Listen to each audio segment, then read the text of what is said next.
দিয়েছি এবং আগামী 20 তারিখ অথবা 22 তারিখের মধ্যে এই খুনিদের গ্রেপ্তার এবং তার বিচার কার্য আমরা সম্পন্ন করব। এইটা বলবার পরে আমাদের রাস্তায় থাকবার দরকার নেই আছে। 7 তারিখে হবে হচ্ছে আমাদের চূড়ান্ত আন্দোলন। ওই দিন প্রয়োজনে আমাদের যদি হরতাল ডাকতে হয় আমরা হরতাল ডাকবো।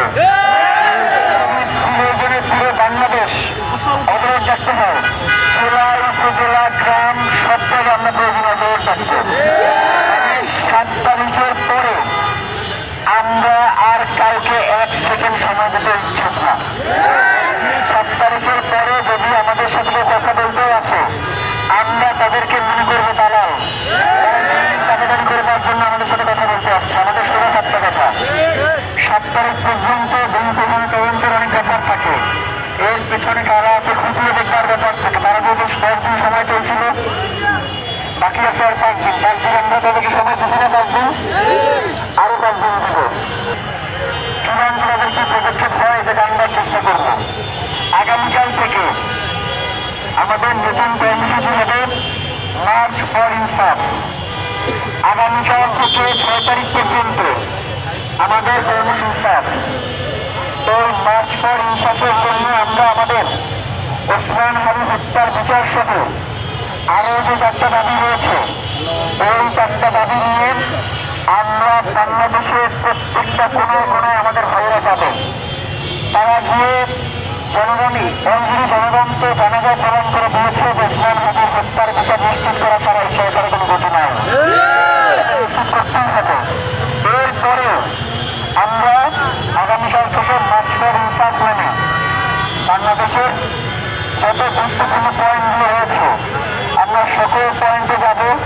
সবার কাছে ওসমান হাদির খুনিদের বিচারের জন্য 7 তারিখে এই শাহবাগে এবং আরো যে বাকি 7টা বিভাগ রয়েছে ঢাকা ছাড়া, এই বিভাগের গুরুত্বপূর্ণ পয়েন্টগুলোতে আমরা আমাদের অবস্থান কর্মসূচি বা হরতাল যেটাই করি এটা আপনাদের ঘোষণা দেব। এখন আপনাদের কাজ কি? আপনাদের এবং আমাদের সবার কাজ হচ্ছে আমরা কি চাইলেও শুধুমাত্র ইনকিলাব মঞ্চ এই মার্চ ফর ইনসাফের দায়িত্ব পালন করতে পারবে? আমাদের কি সেই সক্ষমতা আছে?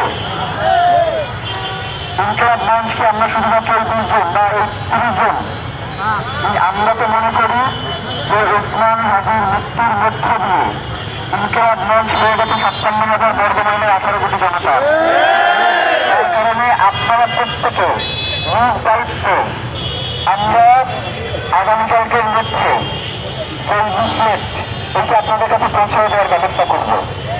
আপনারা এটা নিয়ে প্রত্যেকটা অঞ্চলে আপনারা তাদের কাছে পৌঁছে দেবেন এবং এইটার বিরুদ্ধে যদি কেউ কথা বলে এটাও আমাদের কাছে এসে বলবেন। আমরা আমাদের যে গায়ে শত্রু চেম্বার দরকার আছে না, তারা দিল্লি তাড়াতাড়ি করতে চায়, আমাদের এর বাংলার অধিকার আছে না। আমরা এইখানে নাম ধরে ধরে বলবো যে কারা দিল্লির কাছে বাংলাদেশকে বিক্রি করে দিতে চায়। তারা চায় না এই ভারতীয় আধিপত্যবাদের আমাদের নেতা ওসমান হাদি হত্যাকারীদের বিচার হোক।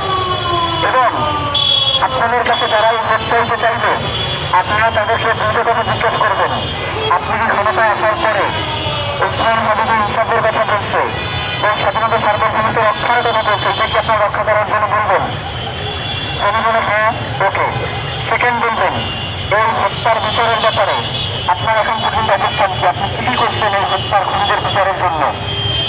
যদি এদের প্রমাণ দিতে পারেন আমরা আপনাকে ভোট দেবো, আর যদি প্রমাণ দিতে না